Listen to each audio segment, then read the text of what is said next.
गुजरात के वडोदरा में भीषण कार हादसे का वीडियो आपने भी देखा होगा।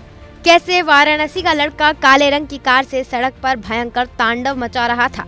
फुल स्पीड में कार से उसने कईयों को रौंदा, जिसमें एक महिला की मौत हो गई और 4 अन्य लोग घायल हो गए। होली के दिन कोहराम मचाने वाले लड़के का नाम रक्षित रविश चौरसिया है, जिसको खुद इस हादसे में गंभीर चोट आई। हालांकि अस्पताल में इलाज कराने के बाद ठीक होकर वो मीडिया के सामने आया और बताया कि ये हादसा कैसे हुआ। उसने हादसे से जुड़ी एक बात बताई। हम लोग स्कूटी से आगे आ रहे थे, एक क्योंकि कारेली बाग चौराहे पे चौकड़ी पे आप देखेंगे कि गड्ढा हुआ है, और हम लोग जब राइट लेने का स्पेस था उस टाइम एक स्कूटी थी और एक कार था। उसके बाद जैसे ही हम लोग अंदर घुसे तो कार छू गई और एयर बैग खुल गया। जैसे ही एयर बैग खुला कुछ आगे का दिखा नहीं और गाड़ी अपने आप ही डीरेल हो गई। कितनी स्पीड में थी गाड़ी? 50 की स्पीड में तो आराम से थे। सात बंदे नहीं दिखाई दिए? 7 बंदे थे ही नहीं उस टाइम, एक स्कूटी थी और एक कार थी, बंदे तो वहाँ पे थे ही नहीं। वही तो बात है, मुझे कुछ आइडिया नहीं। उसके बाद हम लोग सीधे आगे, कुछ पता ही नहीं चला क्या हुआ।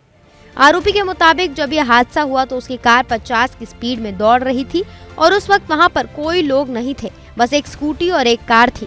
फिर अचानक कार ने दूसरे वाहनों को थोड़ा छुआ और एयर बैग खुल गया। इस दौरान उसे कुछ दिखा नहीं कि बाद में क्या हुआ। जब रक्षित रविश चौरसिया से नशे को लेकर सवाल किया गया तो उसने इस बात से साफ इनकार कर दिया।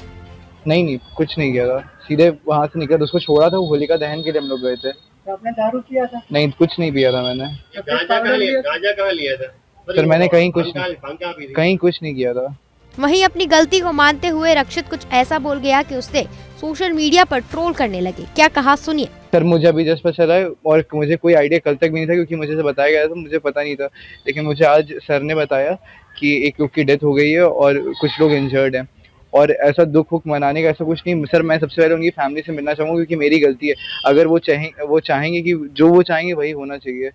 सुना आपने, इतने लोगों को कुचलने के बाद, एक महिला की जान लेने के बाद आरोपी कह रहा है ऐसा दुख मनाने का नहीं है। खैर शायद उसके कहने का वो मतलब ना हो, लेकिन लोगों ने उसके शब्दों को पकड़ लिया। फिलहाल बनारस के इस रईस जादे की करतूत पर आपकी क्या प्रतिक्रिया है, हमें कमेंट कर जरूर बताएं।